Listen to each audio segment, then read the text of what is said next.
Pendant les 5 premières années d'Alibaba, on ne gagnait pas d'argent. On n'avait pas de business model. Alors, j'ai dit à l'équipe, ne pensez pas aux revenus que vous pourriez gagner aujourd'hui.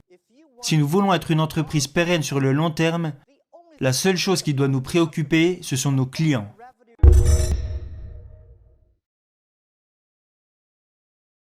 Quand j'ai lancé mon entreprise en 1995, c'était très dur. J'avais une idée. J'avais invité 24 de mes amis dans mon appartement. Parce que cette année-là, j'avais été à Seattle.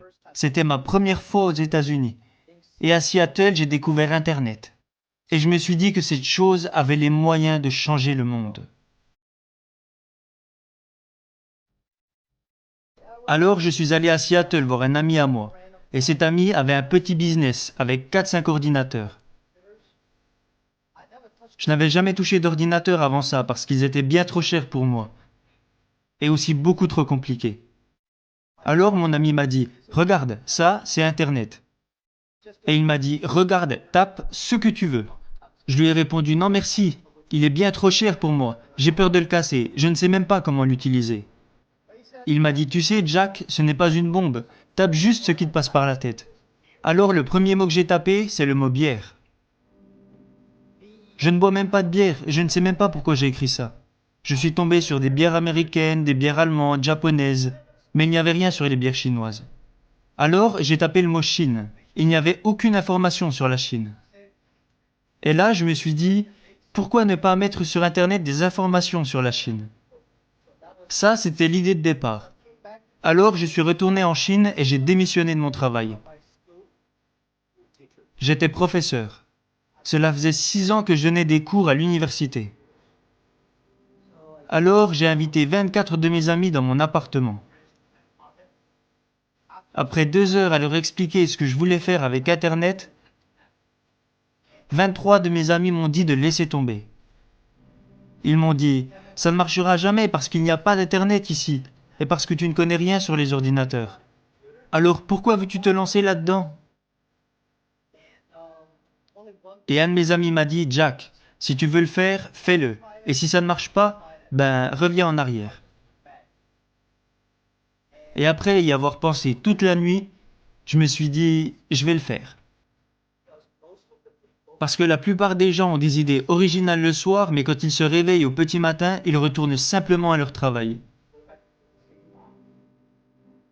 On se devait de faire les choses différemment. Alors, à partir de ce moment, j'ai lancé mon entreprise avec l'aide de 2000 $ que m'avaient donné mes amis. C'est comme ça que tout a commencé.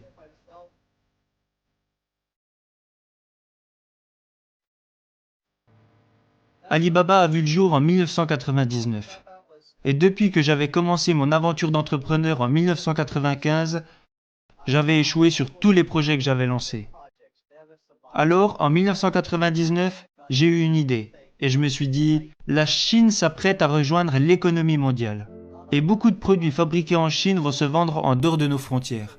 Alors si je pouvais créer un site qui aiderait les entreprises chinoises à vendre leurs produits à l'étranger et qui aiderait dans le même temps les petits business d'autres pays à vendre partout dans le monde, c'était ça mon concept. Alors en 1999, j'ai lancé Alibaba, dans mon petit appartement. Les 2000 $ qu'on m'a donnés provenaient principalement de mes parents et de quelques amis. En cumulant tout, ça faisait environ 2000 $. Mais vous savez, quand j'ai lancé une levée de fonds, même celle que nous avons faite sur la bourse de New York où nous avons levé près de 20 milliards de dollars, j'ai dit aux investisseurs, notre ordre de priorité est numéro 1, nos clients, numéro 2, nos employés et numéro 3, nos actionnaires. Et les gens me disaient que ça allait à l'encontre de la philosophie des investisseurs américains. Un des investisseurs m'a même dit, Jack, vous savez, si j'avais su que nous étions 3e dans l'ordre de vos priorités, je n'aurais pas acheté d'actions. Je lui ai répondu, eh bien monsieur, s'il vous plaît, vendez-les. Parce que je crois qu'il y a énormément d'argent dans ce monde. Il y a même trop d'argent dans ce monde. Et nous voulions seulement l'argent de personnes qui croyaient en notre vision et en notre mission. Parce que pour moi, si le client est heureux, les employés sont heureux, et l'actionnaire sera lui aussi heureux. Mais si l'actionnaire est heureux d'abord, cela ne veut pas dire que le client et que l'employé seront heureux.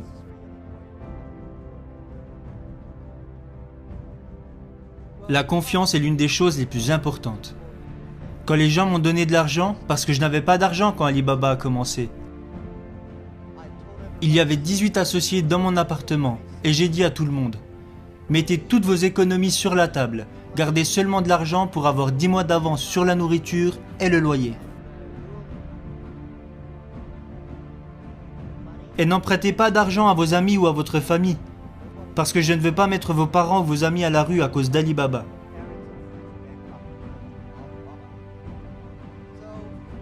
Alors à 18, nous avons rassemblé 50 000 $ et nous avons lancé Alibaba dans mon appartement.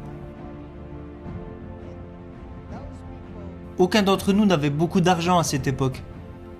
Si quelqu'un vous dit « je vous donne 1 million de $ » et une autre personne vous dit « je vous donne ma confiance », lequel choisissez-vous? Moi, je choisis la personne qui me fait confiance. Parce que c'est cette confiance qui a fait que nous sommes restés unis. Ces 18 associés m'ont fait confiance et parce qu'ils m'ont fait confiance, je me devais d'être loyal envers eux. Et loyal envers la mission que nous avions. Je pense que beaucoup d'entrepreneurs se trompent. J'adorais ça.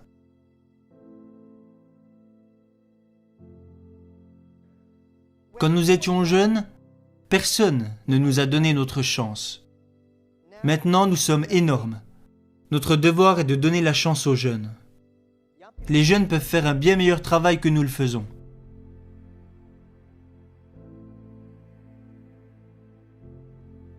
Et je pense que le monde peut être beau et prospère sans vous. Quand vous mourrez, les gens vous pleurent pendant 3 jours. Puis après ces 3 jours, ils vous oublient. J'ai été professeur pendant quelques années. Et ça a été une chance pour moi. Parce que je n'avais aucune connaissance sur la technologie. Je n'avais aucune connaissance sur les logiciels. À vrai dire, je ne sais même pas comment fonctionnent ces trucs. Je ne connaissais rien à la comptabilité, ni au marketing. J'avais très peu de connaissances au final. Mais les choses que j'ai apprises de mon métier de professeur, c'est qu'un professeur veut toujours que ses élèves aient plus de succès et deviennent meilleurs que lui. Ça m'a servi quand j'étais à la tête d'Alibaba. Quand j'embauchais des gens, je cherchais seulement des personnes qui étaient plus intelligentes que moi. Aujourd'hui, je donne beaucoup de conseils à mes collègues. Quand ils embauchent quelqu'un, il n'y a qu'une chose à regarder. Regardez ce jeune homme. Si vous pensez qu'il pourrait devenir votre boss, si vous vous dites « dans 5 ans, ce gars-là pourrait être mon boss », alors embauchez-le. J'adore parler pour partager mes connaissances. Quand vous êtes professeur, vous n'en savez pas beaucoup plus que les autres parce que tout ce que vous apprenez, vous le partagez. Peut-être que certaines personnes n'aiment pas ce que je dis, mais mon job n'est pas de rendre les gens heureux. Mon job est de faire réfléchir les gens. Et c'est ce que nous avons fait. Si ce que je vous dis vous sert, alors retenez-le. Si ce n'est pas utile, oubliez-le. J'aime être avec des entrepreneurs. Parce que vous me rappelez les 18 dernières années difficiles que nous avons vécues. Et je crois véritablement en la chose que je vais vous dire maintenant. Si vous êtes entrepreneur, aujourd'hui est très dur. Demain sera encore plus dur. Mais après-demain sera magnifique. Le problème, c'est que la plupart des gens mourront demain soir. Vous devez travailler dur, vous devez apprendre et vous devez compter sur votre équipe.